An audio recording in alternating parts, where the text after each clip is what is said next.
Assalamualaikum warahmatullahi wabarakatuh. Alhamdulillah, salatu wassalamu ala rasulillah wa ala alihi wa sahbihi wa mawala, amma ba'd. Kita lanjutkan kajian kitab Tarbiyatul Aulad yang ditulis oleh Syekh Shalih Fauzan hafizahullah taala. Kita nyampe langkah-langkah di dalam pendidikan anak. Terakhir kemarin apa? Jangan mendoakan jelek terhadap anak, ya, senakal-nakalnya anak, sekesel-keselnya orang tua, jangan doain jelek terhadap anak. Soalnya doa orang tua itu apa? Mustajab. Kalau doakan jelek terus sesuai dengan doanya, siapa yang rugi? Orang tuanya. Makanya harusnya didoain dengan doa yang baik, walaupun Anda lagi mau mangkel sama si anak. Tab selanjutnya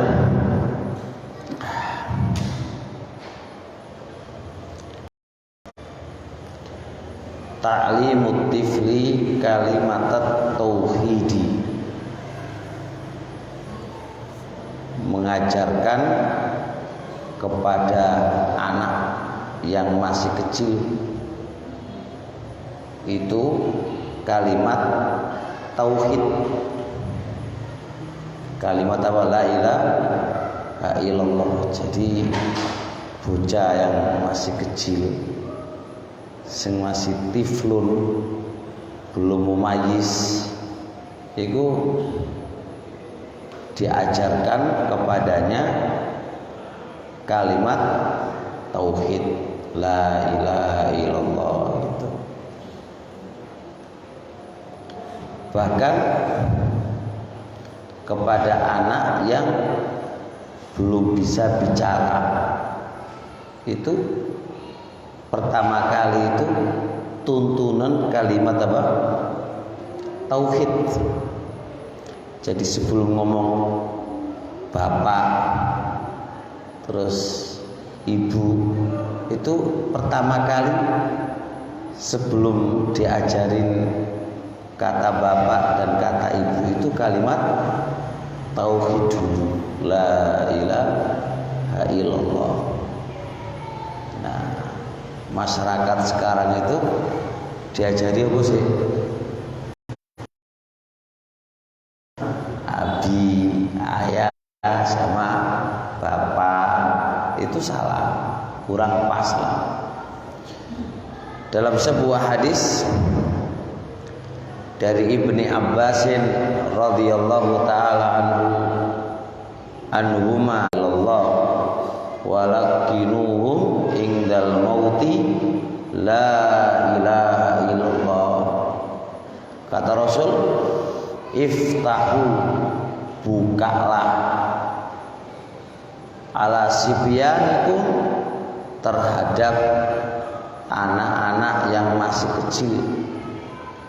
Anak-anak yang masih kecil dari kalian, awwala kalimatin, awal kata yang kita sisipkan ke anak, yang kita ajarkan ke anak, awal omongan yang kita bisa ajarkan kepada anak itu adalah kalimat la ilaha illallah.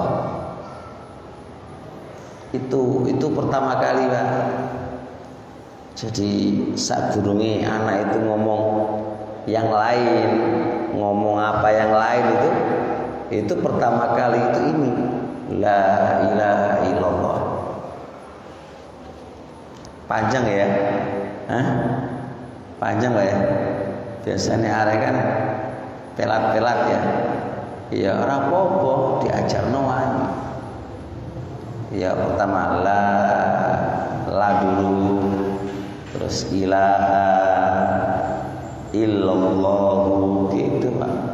Jadi ojo kok saya pengen nasi ayo. Iku nanti ae. Nanti dulu. Jadi yang paling pas adalah ini pendidikan ala Nabi. Pendidikan ala Nabi.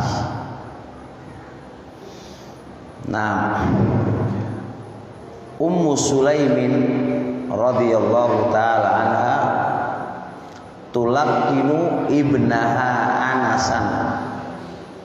Ummu Sulaim itu mentalkin, ngerti talkin Pak ya? Mentalkin apa? Membacakan kepada Anas putranya. Berarti kan saya gurung bisa ngomong, ditalkin Pak. Ditalkin telinganya. Apa bacaannya? Apa yang ditalkin? Kul. Katakanlah wahai Anas, la ilaha illallah. Disuruh nalkin Pak, diajarin dulu la ilaha illallah. Itu pengajaran. Ojo di bapak, abah, umi, abi, itu kari-kari selain ono masalah. Yang paling diingatkan itu Allah gisi. Ojo kok bapak karo ibu, ojo kok umi sama abi. Yang punya andil besar kepada anak itu bukan bapak sama ibu. Siapa yang punya andil? Allah. Yang punya andil siapa? Allah. Coba lihat. Jadi kait cilik ketika belum berbicara saja itu diajarkan apa tahu? Tauhid. Lah kok iso gede-gede ini kok menyekutukan Allah lho wis piji lah kan. Ya ora tepak, makanya wong tuane tepak si wong tuane sih. Ketika ngajarin anak itu bener-bener paham kalimat tauhid, la ilaha illallah, la ilaha illallah itu diajarkan. Kemudian wayam bagi takraruha amamaha wa bi khassatil ummi wa hiya tulaibu. Terus selayaknya ucapan la ilaha illallah diulang-ulang di depannya. Diulang-ulang di depannya. Anak itu kan kalau sering keringi itu pasti cepat untuk dihafal. Sering diulang-ulang di depannya. La ilaha illallah, la ilaha illallah. Wa bi khassatil lebih-lebih sang ibu ketika lagi bermain-main karo anaknya. Ibu itu kan sering karo anaknya lagi mainan, lagi ngobrol sama anaknya. Itu mengulang-ulang kalimat apa? La ilaha illallah. Ini bisa kita ambil poin Pak. Salah banget wong tua sek cilik dikon ngrungokno musik. Ya ora. Dikon ngrungokno musik disetelno apa? Setelno musik nang omahe. Buwanter bisa. Terus yang namanya anak apa yang dia dengar? Penyanyi serulingnya syaitan. Ini salah. Gimana mau pengen anak soleh dan solihah? Salah di dalam pendidikan wong tua itu salah. Salah dalam pendidikane wong tuwa salah. Maka sering diulang kalimat la ilaha illallah, la ilaha illallah gitu. Nah, fa idza ta'awwada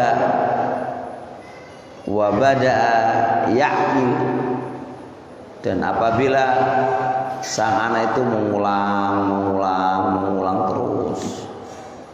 terus agak besar dan agak paham, bada'a mulailah orang tua menyarah, terangno kalimat la ilaha illallah itu setelah dia bisa mulai paham. Masa-masa anak kalau sudah paham itu sedikit-sedikit ajarkan la ilaha illallah itu artinya apa. Iku tugasnya wong tua. Berat gak tugas wong tua? Tugas berat. Bukan kok wong tua iku mek ndelekno mangan, ini panganan bukan. Bukannya wong tua iku ana anjurane duwe anak akeh. Anda hanya lihat umat Nabi iku suweneng duwe anak akeh. Anda jangan lihat di sini saja. Lihat juga piye carane pendidikannya. Ini harus diperhatikan. Nah, semisal ini butuh diterangkan ke anak. Kalau anak itu masya Allah Pak, fitrah wis apik. Kullu mauludin yuladu alal fitrah. Setiap anak itu dilahirkan di atas fitrah, di atas kebersihan, di atas Islam. Nanti enak. Kemudian diajarkan lagi kepada sang anak masalah tauhid,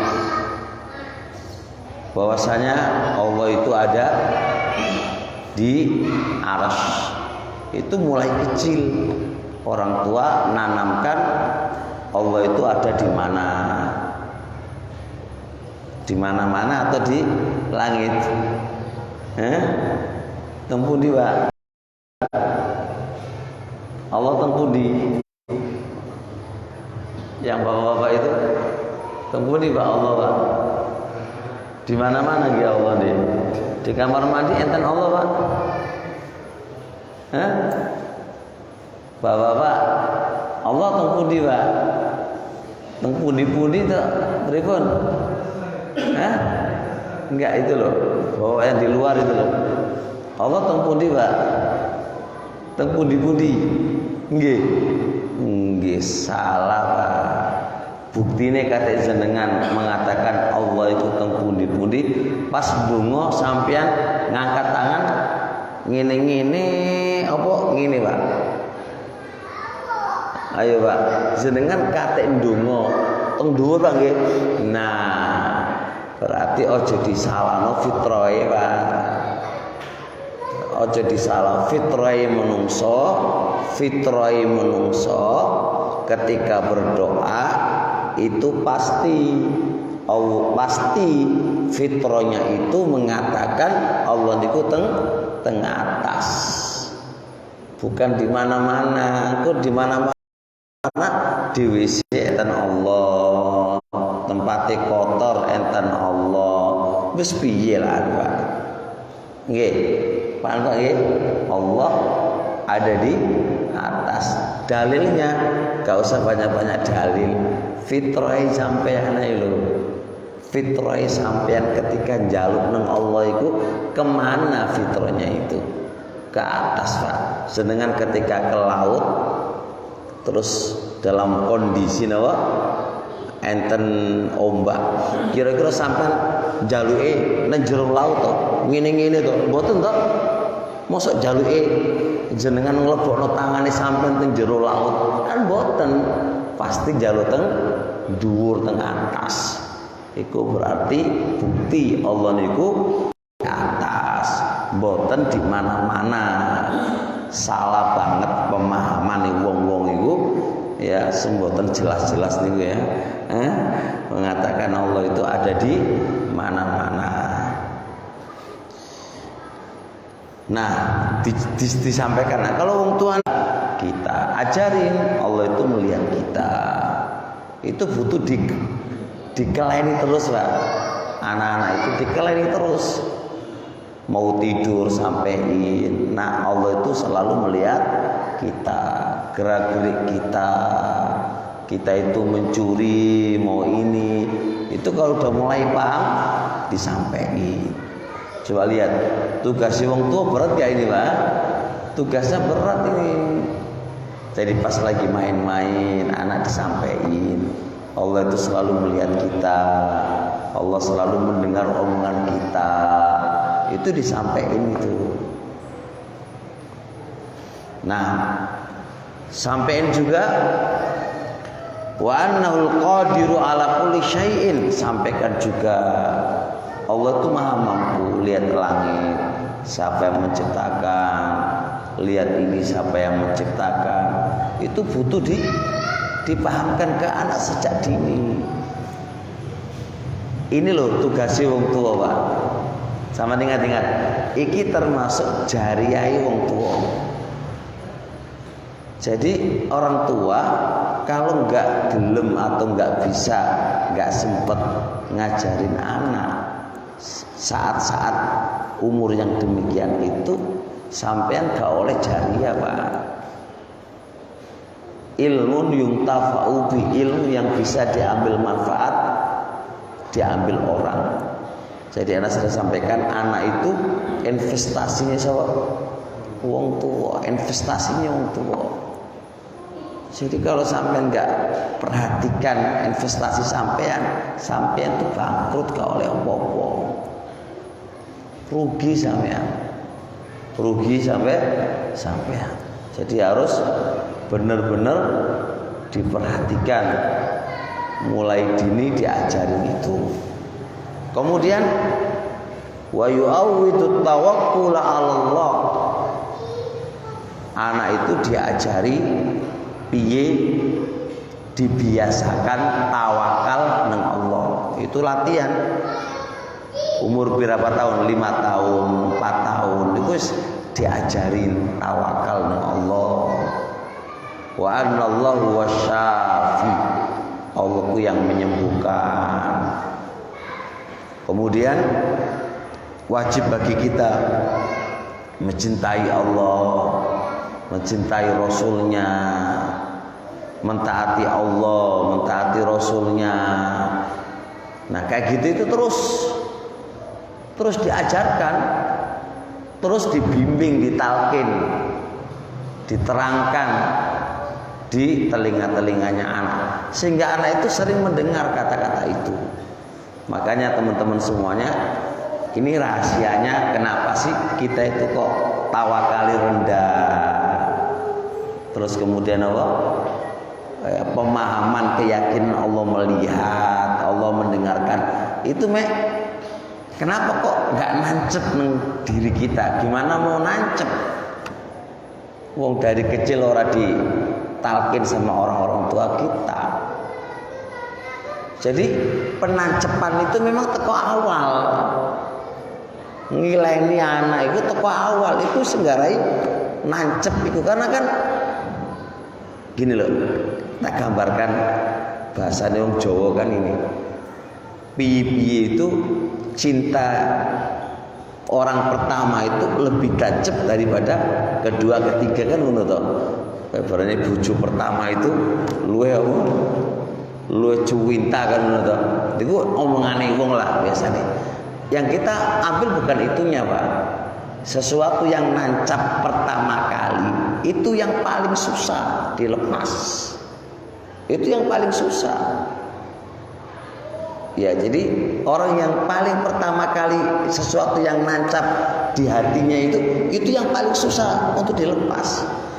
Oleh karenanya rahasianya kenapa para sahabat-sahabat dulu itu dan para tabi'in dan para ulama-ulama dulu itu kuat banget tawakalnya, kuat banget muraqabahnya, kurang banget kuat banget ihsannya?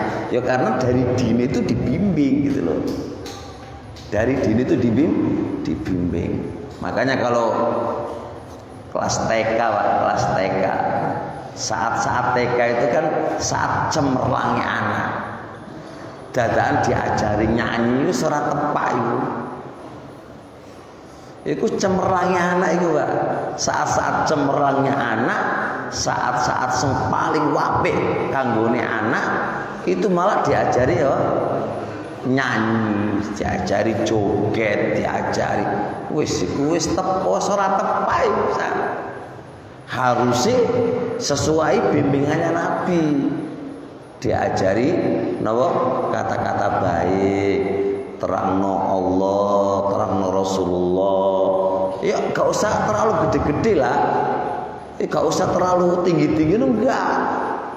Itu anak itu nancep. Apa pertama kali yang dia denger itu mancep. Nancepnya pun ngotai. Nancep. Dan itu masa-masa cemerlang itu yang kita harus manfaatkan itu. Makanya saya banyak baca di pendidikan anak itu, ya saat itu benar-benar sampaikan Allah, sampaikan Rasulullah, sampaikan Allah pencipta kita, tawakal, nyandar. Itu saat itu memangnya gitu. Nah itu. Kemudian sampai-sampai wa yuqarriru alaihim, terus diulang-ulang kepada sang anak pertanyaan, man rabbuka, siapa Rabb kamu, wa man nabiyuka, siapa nabi kamu, wa madinuka, apa agama kamu, wa aina Allah, di mana Allah. Itu sering diulang terus. Nah, sehingga nancep di benaknya anak, di otaknya anak. Allah, Rabb kita, agama kita itu kuat banget ya, Pak. Jadi sejak mulai paham itu aja wis di keimangan terus, pangan itu terus. Apa nih enggak kuat keimanan dia kepada Allah, kuat banget. Nah, setelah itu wa yu'allimu hubbas sahabati, diajari cinta sahabat, diajari cinta orang soleh, diajarin orang soleh. Nah, kita harus cinta sama orang soleh.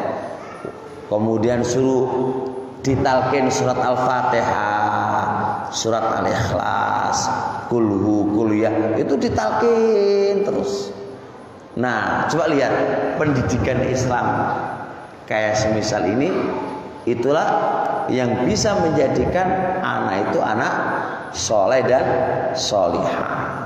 Maka sering saya ulang-ulang lagi, jangan wis anak kawit bayi diringekno nyanyian, bendino nyanyian, isuk pagi sore nyanyian, pagi sore nyanyian, pek piye yang masuk nang otake anak iku pek piye, enggak keras, kaku dan seterusnya.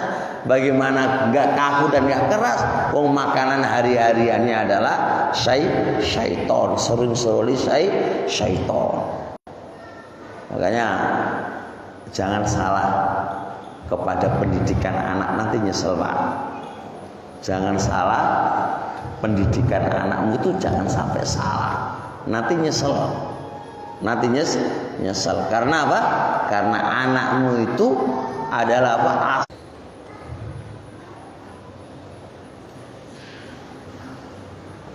Lihat sampai nasihatnya Syekh Shalih Fauzan, ba'dal fitomi. Ba'dal fitom itu setelah masa disape, Pak.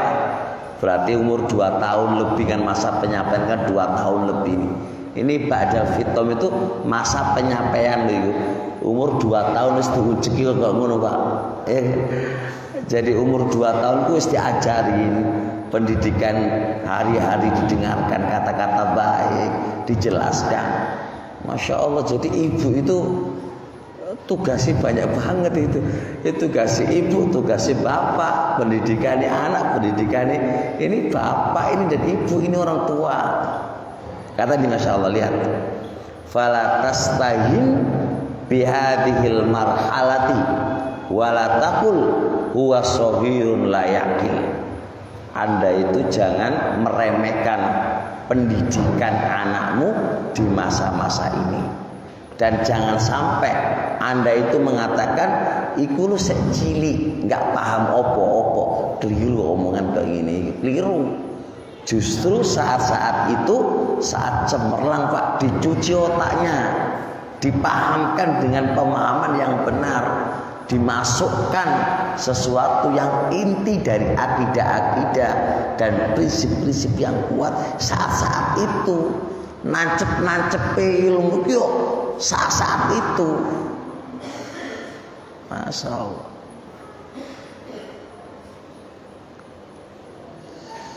Nah, sampai mengatakan ini, qad yang fa'u al-adabu al-aulada fi sigharin walaysa yang fa'uhum mim apa falaysa yang fa'uhum mim ba'dihi adabu. Terkadang adab-adab itu bermanfaat kepada anak sejak kecilnya. Adapun setelah kecil, adab-adab itu tidak berfungsi kepada itu si anak. Pelajaran adab ini benar-benar mengena di awal. Sampai mengatakan adab, pengajaran adab, sopan santun, tata krama itu lebih gampang ditanamkan kepada anak-anak yang setelah masa sampai. Dan terkadang pelajaran adab itu setelah masa sampai atau setelah dewasa itu gono manfaatnya belas, nggak dilakoni. Makanya salah Pak, lihat dengan anak-anak kita itu terus gede dikandani sampai elek duwablek to. Ojo disalahno anak ini, salah wong tuane dari awal. Salah pendidikannya teko awal Pak. Kita kan selalu nyalakan anak. Anak dijadikan apa kambing hitam. Padahal kesalahan awal itu dari mana? Orang tua. Masya Allah. Dijelaskan ini, digambarkan oleh penyair Pak. Lihat ranting pohon Pak.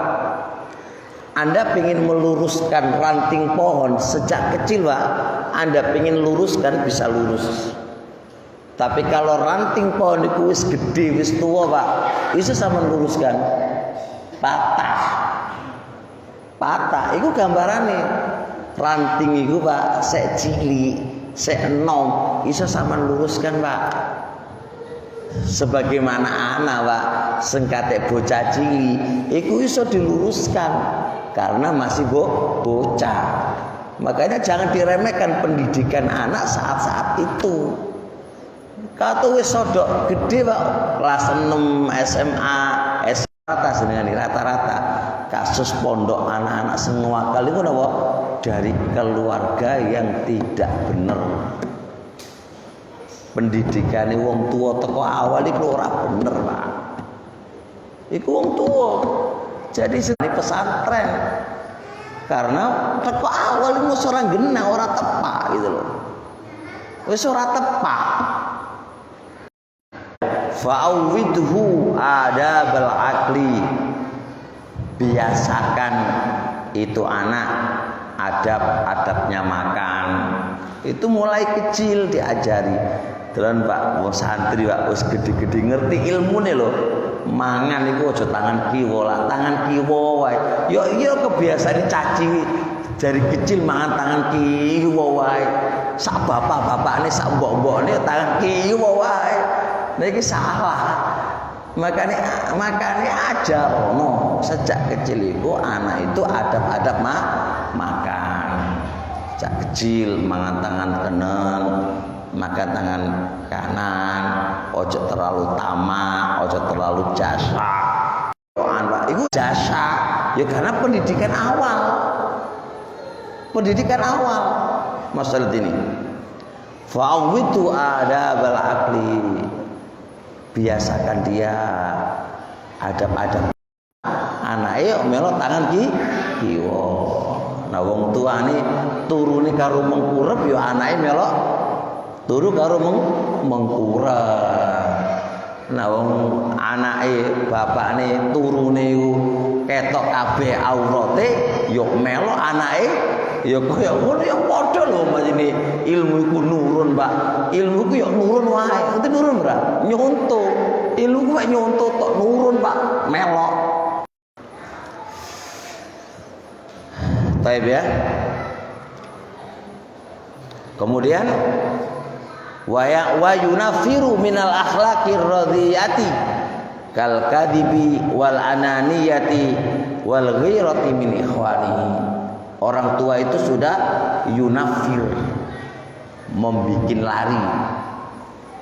bikin lari anak-anak itu dari akhlak-akhlak yang tidak bagus, kayak dusta. Anania itu ngerti anania apa? Anania itu pikiran itu rakus lah. Anania itu rakus. Terus ghira itu cemburu karo saudaranya. Itu gak oleh cemburu, gak oleh iri gitu kan. Kok iku ngene lah, iku kadarno dari awal. Ojo iri gitu kan Nabi jarung tuane iki. Ojo gak oleh iri nah. Wah yang ini ki ya 24 jam ibu ngadani anak. Makanya kenapa wong wedok itu tidak ada lain kecuali disuruh di rumah. Ya kan ngopeni arek-arek iki, ngopeni anak-anak ini. Pemane anake cilik metu mana wong tambah sibuk ngurusin apa? Pendidikan iki piye? Piye carane didik piye? Sering kami sampaikan ya kan, urusan rezeki iku wis ana senanggung. Tapi orang tua ini perkara wajib iki. Kewajibane wong tua ini tahdhiru tifli minal harami, mengingatkan anak jangan sampai makan barang haram. Wis dieling-eling aja sampai mangan barang haram nah. Wae wong itu aja dijugo. Barang haram itu ya kaya rokokan, kaya apa wis ditancapkan sejak kecil. Ojo mangan barang haram. Sebab kalau barang haram itu pasti berpengaruh di akhlaknya, doanya nggak diterima. Ya semua berpengaruh, berpengaruh. Nah, sebagaimana Nabi alaihi salatu wassalam pernah Hasan bin Ali itu Pak Hasan bin Ali itu pernah akhoda tamrotan, pernah mengambil satu kurma min tamri sodaqah, dari kurma zakat. Faja'alaha fi Hasan itu ngambil satu kurma itu Pak, dimasukkan ke mulutnya. Faqala an-nabiyyu alaihi salatu wassalam lepehkan, suruh lepehkan. Irmi biha, lemparkan. Ojo dipangan barang sedekah itu. Sambil Nabi mengatakan, amma alimta anna la naqul sedekah.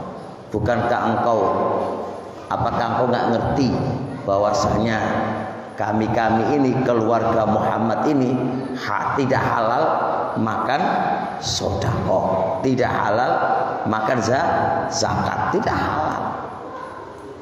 Itu dilepehkan Pak. Ojo sampai masuk ke dalam perut ibu, perut itu si anak. Makanya orang tua kalau cari harta untuk anaknya, pilih yang memang itu adalah halal.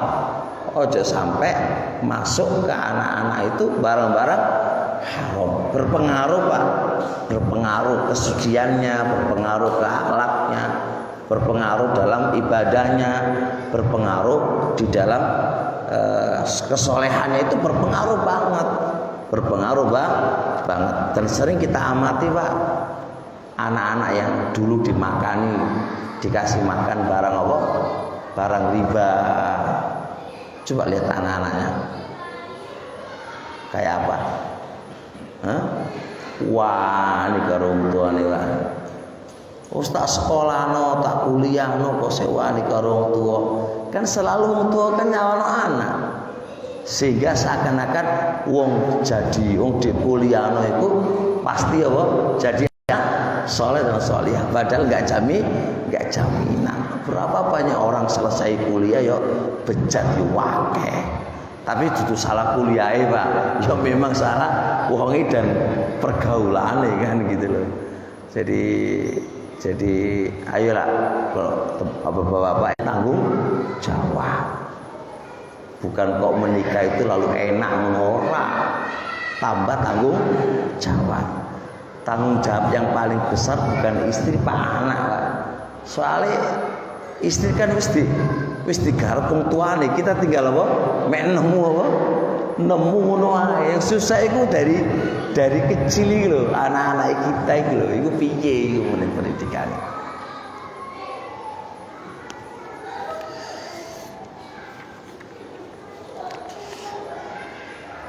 Seterusnya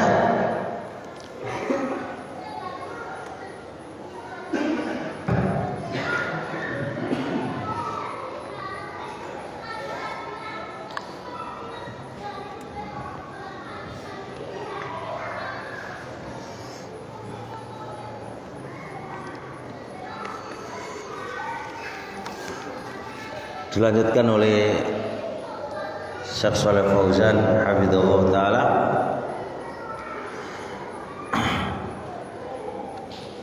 terkait dengan makan haram. Katakan Pak, fa innahu idza i'tadal harama fi sigharihi allafahu fi kibarihi wa sa'uba alaihi at-takhallusu minhu. Idza apabila i'tada sang anak itu terbiasa al harama makan barang haram fi sigharihi sejak kecil terbiasa mangan haram terbiasa, maka apa? Alafahu fi kibarihi, maka sudah menjadi watak ketika dia remaja atau sudah besar, sudah menjadi ulfa kuis menjadi wataknya. Nah kalau jadi watak dan tabiate Pak, repot. Wa sawba alaihi at-takhallusu minhu, maka susah atas dia untuk berlepas apa yang sudah menjadi kebiasaannya, apa yang sudah menjadi tabiatnya itu susah lepas. Makanya ojo terbiasa mangan barang haram. Ya. Tambah lagi, wa alal ummi ta'widul binti alal haya'i, khusus untuk ibu hendaknya membiasakan putri-putri jenengan supaya haya malu. Ajarin putri-putri jenengan itu supaya sungkan, haya, punya sifat haya malu. Wal bu'di anil rijalil ajanib, lihat, dan menjauh dari laki-laki yang tidak mahramnya walaupun masih kecil. Jadi ketika dia nggak pakai jilbab, ayo haya malu. Ada aminnya, ada laki-laki, ayo malu. Itu diajarin gitu. Jadi sejak dini kecil itu masya Allah, wong wedok itu diajari sungkan karo lanang. Kita enggak, wis cilik wis campur wong lanang. Mari ngono sekolah SD campur wong lanang, SMP campur wong lanang, pek sungkan piye wong wedok, wong bendino campur. Iki seorang pendidikan. Iku orang ngandani anak itu supaya punya sifat malu. Itu ora iso ngandani ngono. Nah, bahkan lihat walabsil malabisi satira. Usahakan sejak kecil itu anak-anak memakai baju yang nutup aurat. Jadi sejak dini. Coba lihat, saya kira apa anak-anak dewek kok susah menutup aurat, Pak. Ya iya terbiasa kawit cilik. Terbiasa kawit cilik. Terbuka terus ya makanya ketika gede ya kayak gitu keadaannya. Makanya terus wal bu'di anil malabisil qasira. Kemudian dilatih anak itu menjauhi pakaian-pakaian yang yang pendek, yang pakaian-pakaian yang sempit, yang terawang, itu mulai dilatih Pak. Lebih tanggung jawab wong tua Pak. Sampai sak pakaian pun ono pertanggungjawabane di sisi Allah Subhanahu wa taala. Pun paham nggih Bapak nggih? Sudah jelas? Gus Imam diteni, jadi sejak kecil dilatih untuk itu. Dilatih untuk pakaian. Anda jangan mengatakan memang gak dosa Pak. Soalnya apa? Belum balik. Tapi ini kan statusnya kan ngajarin, membiasakan dia dengan kebiasaan yang apik. Jadi ojo dibantah, iku lho ora dosa. Wis ngerti iku ora dosa. Urusan dosa itu urusan antara kita dengan Allah karena dia belum balik. Tapi urusan kita adalah urusan pendidikan, membiasakan diri supaya dia itu terbiasa dengan perkara-perkara yang bagus, pakaian-pakaian yang bagus. Itu pembahasan kita itu adalah di terbiasanya. Ya, jelas ini? Ada pertanyaan untuk Bapak? Nggih.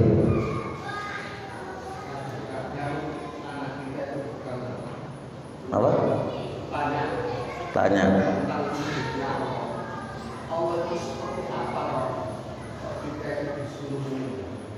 Nah,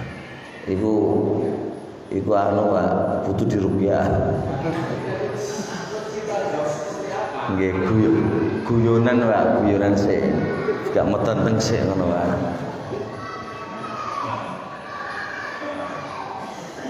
Jawaban saya itu soal yang berpenyakit. Orang kalau sudah ada fitrahnya itu nggak akan bertanya yang demikian itu Pak. Karena Allah itu sudah ngasih fitrah kepada semua manusia bahwasanya Allah itu ada dan nggak perlu bertanya gimana wujudnya Allah, itu nggak perlu. Makanya Nabi bilang itu pertanyaan yang berpenyakit dan ini nggak lumrah, pasti ada sesuatunya. Lebih cerdas mana? Kalau kita logika, kita nggak jawab logika dulu Pak. Lebih besar mana? Lebih besar mana?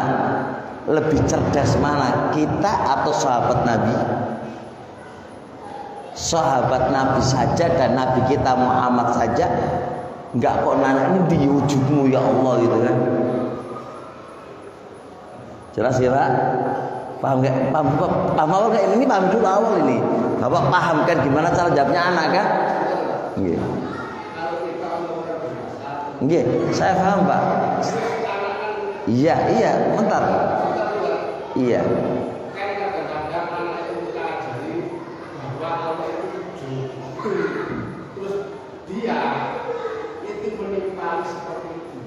Nggih, saya paham Pak. Saya tuh jawabnya harus urutan. Nanti dulu. Kalau kita kan pertama kali kita itu jelasin harus urut dulu, Pak. Makanya anak katakan urut dulu. Pertanyaan ini, saya bilang ini pertanyaan sih, Pak. Jadi orang tua harus paham dulu, ngurus anak-anak belakangan. Wong tua itu harus paham dulu dan guru harus paham. Iki pertanyaan sing ora ono dalili. Iki pertanyaan yang aneh. Ini pertanyaan itu dulu dipahami untuk orang tua. Pun paham Pak ya? Itu dulu dipahami. Sebab apa? Sebab ada alasannya. Sebab kita sudah dikasih fitrah oleh Allah. Dikasih fitrah Pak, dikasih fitrah oleh Allah. Tidak akan perlu nanya gimana wujudnya. Itu dulu dipahami. Wis. Nah, kalau kita mau jawab ke anak gini, semua yang wujud, semua yang ada pasti ada bentuknya, kan gitu toh Pak. Semua yang wujud pasti ada bentuknya. Jawabannya iya. Semua yang wujud pasti ada bentuknya. Pasti. Tapi bentuk itu bisa ditampakkan dan bisa tidak ditampakkan. Yang namanya wujud itu pasti wujud, namanya wujud. Itu pasti ada bendanya. Kalau tidak ada bendanya, nggak mungkin namanya wujud. Berarti sejenenge wujud itu pasti ada benda. Yang namanya benda terkadang boleh ditampakkan dan boleh tidak ditampakkan. Yang namanya benda terkadang boleh nampak saat itu dan boleh dan tidak boleh nampak saat itu. Allah Subhanahu wa taala ada wujudnya, ada bendanya. Kalau ditanya terus piye bendai, terus piye wujudnya kan untuk Allah kita tidak mungkin bisa melihat wujudnya. Untuk Allah kita nggak mungkin di dunia melihat wujudnya, karena memang Allah Subhanahu wa taala membikin dan mensyariatkan yang demikian itu. Apa hikmah di balik itu? Kenapa Allah tidak memunculkan wujudnya sedangkan manusia itu butuh wujudnya Allah? Pertama, karena nggak mungkin mampu. Dunia ini kalau Allah itu tampakkan wujudnya pasti hancur semuanya, nggak mungkin. Kedua, Allah ingin uji, lo itu ibadah karo aku tanpa melihat wujudku, gelem ibadah apa ora? Walaupun begitu keadaannya, Allah itu tetap ngasih fitrah. Fitrah yang menungso itu Pak, nggak butuh takon di mana ke Allah. Walaupun terkadang muncul benak pikiran-pikiran itu, maka oleh karenanya kita selalu ta'awud kepada Allah dari godaan syaitan, karena terkadang syaitan itu bikin apa? Keraguan terhadap diri kita dengan pertanyaan nandi wujudnya Allah. Nah, untuk inilah Islam punya Rabb yang tidak terlihat wujudnya. Berbeda dengan apa?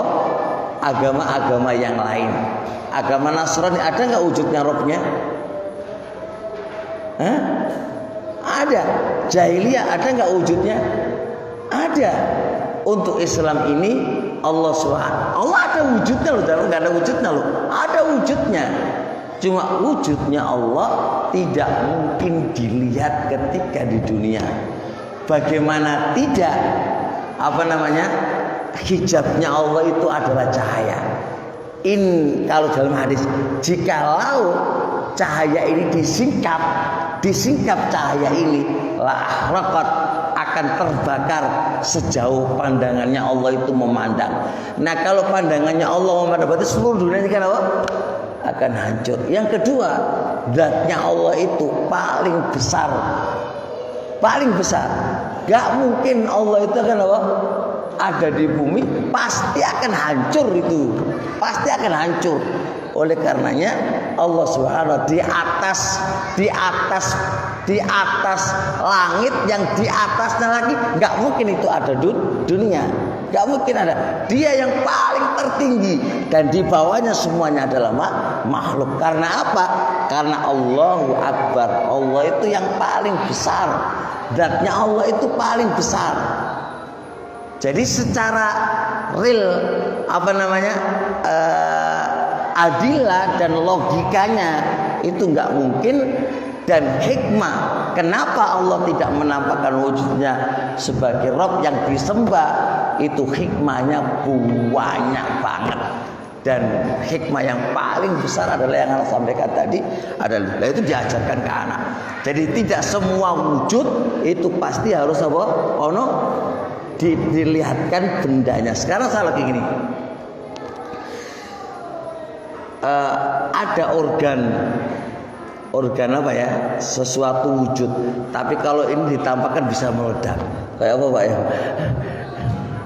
Logikanya? Sekarang ada benda yang ada di bawah laut Pak. Itu wujudnya ada di dalam laut Pak. Tapi bicara nih, kita bisa lihat tape. Mungkin nggak Allah itu kita samakan dengan yang lain? Sesuatu yang bisa kita samakan itu harus melalui 3 poin Pak. Poin pertama, kalau Allah itu pernah terlihat, maka Anda bisa membayangkan bagaimana Allah. Yang kedua, kalau Allah itu ada barang yang semisalnya, Anda gak bisa melihat Allah, tapi ada barang yang semisalnya, Anda bisa mengira-ngirakan. Ketiga, kalau tidak ada, kalau nggak pernah lihat wujudnya Allah dan tidak ada sesuatu yang menyamai Allah, otomatis kita nggak mungkin bisa melihat Allah Subhanahu wa taala di dunianya. Besok baru kita akan bisa melihatnya Allah ketika apa? Ketika di akhirat nanti, bagi orang-orang yang diberi anugerah oleh Allah bisa melihatnya. Dan melihatnya Allah itu adalah melihat Allah adalah anugerah yang paling terbesar. Tidak ada anugerah yang lebih besar dari melihatnya Allah. Sampai-sampai penghuni surga yang dia sudah merasakan kelezatan surga dari A sampai ujung, ketika melihat Allah, kelezatan surga itu tidak ada apa-apanya dengan dia sekali melihat wajahnya Allah Subhanahu wa taala. Dan memang Allah khususkan untuk mereka. Kalau Allah sudah dilihat di dunia Pak, orang mukmin tidak akan punya rasa rindu untuk ketemu sama Allah dan melihat Allah. Soalnya berlindung wis ketemu dan sudah dilihat. Hikmah di balik itu banyak banget. Imam Ibnul Qayyim rahimahullah taala ngasih hikmah kenapa Allah itu tidak bisa dilihat ketika di dunianya. Panjang Pak jawabannya Pak. Tapi memang saya jawabnya di awal dulu Pak, di awal walaupun pertanyaan ini belum pernah terlentar di sahabat Nabi dan para tabi'in, karena mereka sudah di atas fitrah, nggak perlu takut menunggu, nggak perlu. Mamin kita juga pernah mikir kayak gini Pak. Lalu kita tapi nggak ditarakan menuai, cuma dari mau kitab. Oh nggak sentakon ini, nggak rata-rata munculnya ini di belakangan munculnya dari orang-orang ahlu falsafah. Muncul kok ahlu falsafah, biasa bang falsafat Pak. Wono masih dipikir dengan menganoli Pak.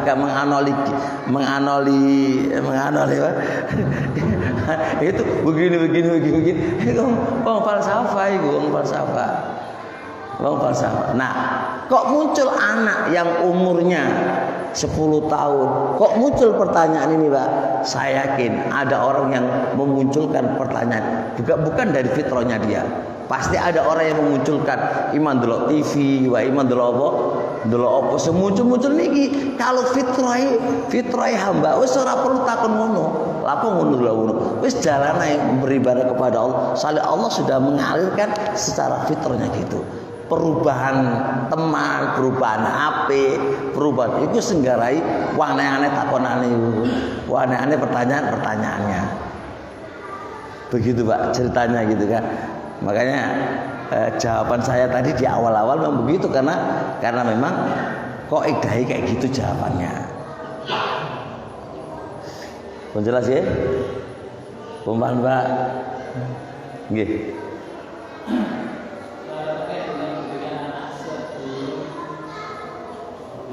Nggih. Nggih. Itu kalau punya anak baru lahir kemudian diadakan, itu kira-kira berdasarkan Nggih, masalah mengandani anak niku masalahnya terletak pada hadis. Hadisnya niku diperselisihkan. Ada yang mengatakan hadisnya itu sahih dan ada yang mengatakan hadisnya itu lemah. Karena munculnya hadis ini maka muncullah perbedaan para ulama. Yang saya tahu setelah dibahas hadisnya, hadis tentang mengadani bayi itu sebelumnya ya, jangan Anda kritik perbuatan ini dengan bahasa gini, lakarepe sholat atau diadani barang gitu kan. Niku jawaban mboten ilmiah, niku mek jawaban akal-akalan tok nggih. Biasanya kan wong awam kan ngono jawabane niku. Lah karepe salat atau adzan barang gitu kan. Enggak begitu cara mainnya, Pak. Jadi cara mainnya itu hadis berkaitan dengan ini memang ada hadisnya. Cuma hadis ini jadi perbincangannya ulama. Nah, menurut ilmu hadis yang kami pelajari, hadis ini lebih condongnya lemah. Syekh Mubil melemahkan hadis ini. Syekh Al-Albani punya dua qaul.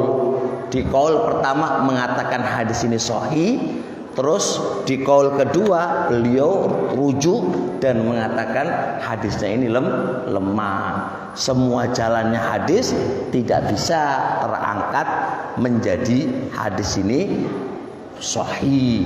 Sedangkan asal perkara ibadah itu adalah tauqifiyah, harus butuh dalil. Nah, nalikane dalil itu masih diragukan, maka kembalilah berpegang dengan kaidah asal urusan ibadah niku asale haram. Kita tidak mungkin melakukan sebuah ibadah yang asalnya haram kecuali dalil niku bener-bener kuat. Sengkate mboten kuat, mendingan mboten melakukannya. Tapi ingat, ojo kok tukaran bab koyo ngene lah. Yang mengamalkan itu mungkin bagi dia hadisnya apa? Hadisnya sahih sehingga dia mengamalkan perbuatan tadi. Jadi ojo kok ngene, sing ora adzan iku berarti Muhammadiyah, sing adzan iku saliyane. Ora, iki urusan agama itu enggak ada kaitannya dengan organisasi. Anak ingatkan, organisasi itu Pak adalah tempat Anda menjalankan ibadah, tempat Anda menjalankan agama. Jadi agama itu ojo dimasukkan ke organisasi, salah. Coba kita baca pelajaran keorganisasian baik, kita baca NU 1 dan Muhammadiyah, kita baca. Tidak ada Pak agama itu dimasukkan di dalam organisasi, enggak. Itu mek wadah tempat sejenenge tempat kan ibadah ya harus teko nabi lah, wong piye teko sapa. Ibadah ya harus ono dalili. Cuma tempat melakukan ibadah itu di mana? Di tempatnya jenengan. Gitu aja. Jadi ojo sampai urusan agama digabungkan dengan organisasi, mboten pas Pak. Anda berorganisasi namanya wadah. Tapi ibadah kita harus jelas dalile. Ojo karena mosok ada mana ditakoni di kuburan, opo kenapa Anda begini? Karena aku organisasi gini mboten Pak. Boten, yang ditanya madza ajabatumul mursalin. Awakmu wis mengabulkan para utusan apa enggak? Yang ditanya itu utusan, yaitu rasul. Jadi ingat, agama ojo dibawa-bawa ke sebuah organisasi. Salah dari awal. Organisasi adalah mek wadah, tempat Anda menjalankan ibadah. Tempat Anda ibadah tetap dasare jelas Al-Qur'an, sunnah, ijma dan qiyas. Ya sudah ada itu. Udah ada Pak, tinggal yang salah ini harus bawa ini loh, ya, yang mengotak-atik bahwasanya agama itu harus ikut dengan sebuah organisasi, boten pas. Lah, jenengan yang ingatkan.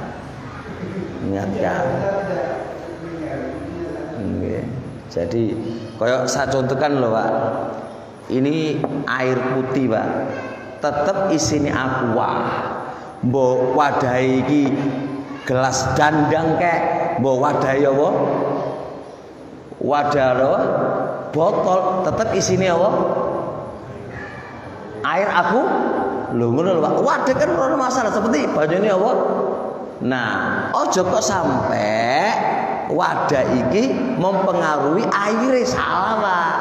Mosok wadah kok mempengaruhi air, ya keliru no. Air tetap suci bersih, dalil Quran wa sunnah. Ojo sampai terpengaruh dengan terwarnai dengan wadah, mboten asal Pak. Makane syahadat sampean bisa syahadat sampean. Asyhadu an la ilaha illallah wa asyhadu. Ada enggak? Wa asyhadu anna organisasi enggak mboten enten Pak. Ojo sampai salah lho niki. Mboten enten Pak. Kita itu agama ojo dicampur kemana-mana. Agama. Pun paham nggih? Pun paham enggak? Ya wis lah. Jenengan mau ngaji di mushola ini, di mushola itu, yang penting isinya apa? Loh, itu loh hadis Nabi, sunnah Nabi. Oh tempatnya biarin, oh tempat mau sampai ngaji nih kini, mau di luar kono, mau di pinggir lautan, sementing isinya apa? Nah, ojo sampai masjid iki beda ajarane, iku ajarane. Terus piye jadine iku? Ora iso jadi agamane dhewek dudu Islam, agamane dhewek dadi organisasi. Wah iku mumet urusane iku. Mene pertanggungjawabane berat di sisi Allah Subhanahu wa taala. Gak mari-mari kok. Subhanakallah walhamdik. Asyhadu an la ilaha illa anta astaghfiruka wa atubu ilaik. Assalamualaikum warahmatullahi wabarakatuh.